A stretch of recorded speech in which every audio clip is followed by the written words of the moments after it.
English teacher, and her name is Leigh Ann Chow. Leigh Ann, thank you for joining us today.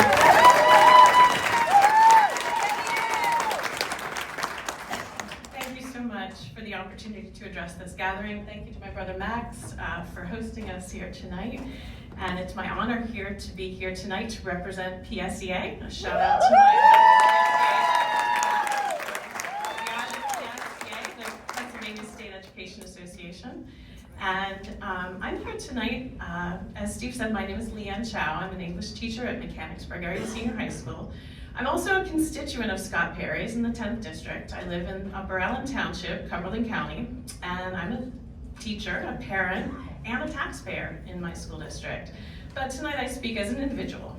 So tonight I really would like to come to you with a story. When I was thinking about what to say tonight, I was looking at facts and statistics and thinking about numbers, and I was like, no, I think what's really going to get this through to people is a story. So I'm going to tell you a little story that I hope will give you a teacher's perspective on how these potential cuts to Medicaid funding will impact actual real-life students who sit in our classrooms. It's one thing to think about these students, or these cuts rather, in the abstract, but it's really different when you can put a face to them. So I hope that my short remarks will do that tonight. So the student I want to talk to you about tonight, I'm going to call her Alex. I've asked her about this, but I decided to change her name. She's a bubbly 18-year-old high school senior who I got to know last year when she was in 11th grade. She's an active member of the high school marching band and a leader in her church youth group. She's a bit shy, but she's very quick to smile.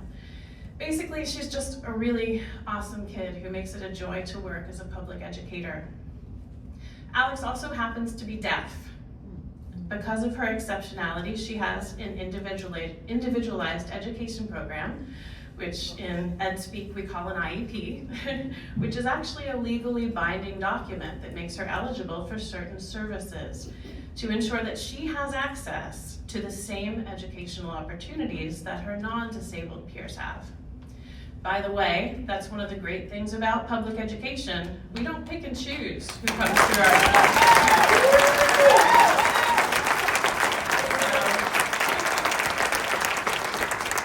We educate, lovingly educate, each and every student that comes to us.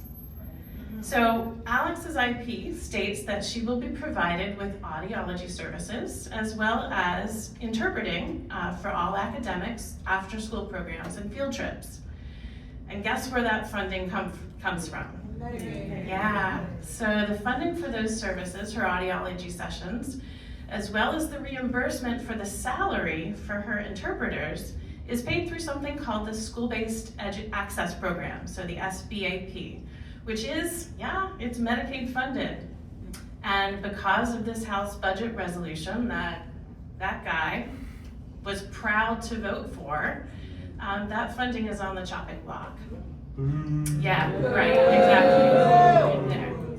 So Alex, last year I had her as a student in my second period AP English Language and Composition course. So that's not just like your regular run-of-the-mill English course. This is an elective, a demanding college-level writing course that Alex chose to take to challenge herself.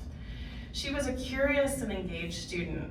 She contributed frequently to class discussion, which I wasn't actually expecting. But she did rely on her interpreters to take in information. But because of those audiology services, she was actually able to express her thoughts and ideas with her own voice. And so one of my favorite memories from last semester was Alex presenting the findings from her research about the adverse impact of social media on teens' mental health. So the positives of having Alex in class extended far beyond the benefits that she actually received. In 17 years in the classroom, Alex was the first student I ever had the opportunity to work with that was deaf and hard of hearing. Having her in my classroom actually made me a better teacher, not just to Alex, but to all my students. Being sensitive to what benefited her also helped me to benefit other students. And not just me, Alex's classmates were also able to grow by having her in the class with them.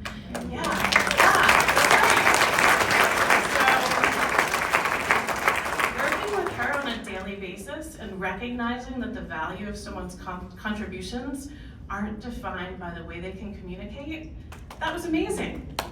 So, yeah,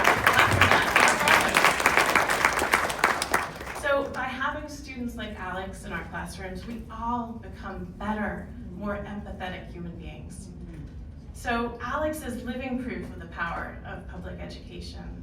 So she's a senior now, and she's been accepted to a four-year college. So she's really excited. Next fall, she'll head off to college to continue her education, and she wants to be a scientist. So how awesome is that? Yeah. So I can't wait to see what she can accomplish next. So this is where I get mad. This is where angry Mrs. Chow comes out. So I refuse to stand by quietly as politicians like Scott Perry try to justify cuts to Medicaid funded programs like SBAP that provide students like Alex with these services. He says that he was proud to vote for these $880 billion in cuts. I say that he's a coward. Yeah, he's a coward. For not having the courage to come here. Yeah. He doesn't have the courage to come to show up in person in front of us, his constituents, to explain why he thinks that tax cuts for billionaires are more important than services for students like Alex.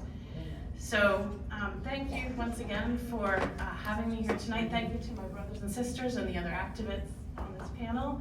And thank you all for being here.